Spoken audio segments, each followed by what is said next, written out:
Okay guys, today I'm going to show you how to change the memory or RAM from a Dell Latitude E5510.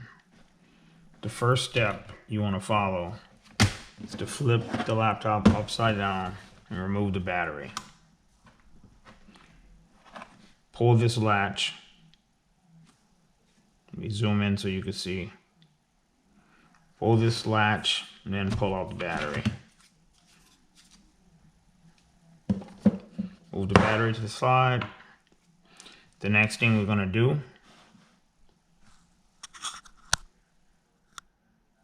is we're going to remove this door.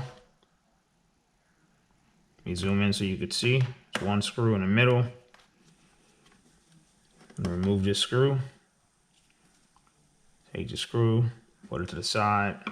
The next thing we're going to do is push the rubber foot. On the laptop here, there's rubber feet.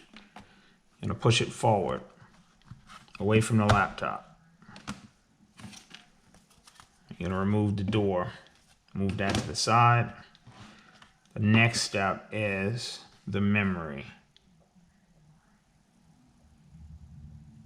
What you'll want to do is grab these two ends, and the memory is going to flip up. You're going to pull it out, hold it by the edges, set it to the side.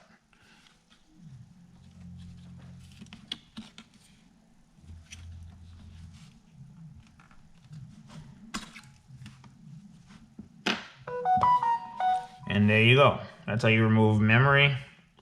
If you were going to replace it, what you would do is put it back in reverse order. Goes in on a 45-degree angle. Push it down, it snaps in place. Take the next module, put it in, snap it in place. Take the cover, put the cover back on, slide it forward, then get your screw.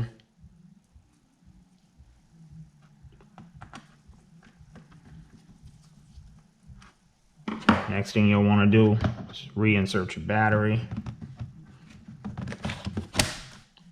There you go, you're good to go. Now replace the RAM.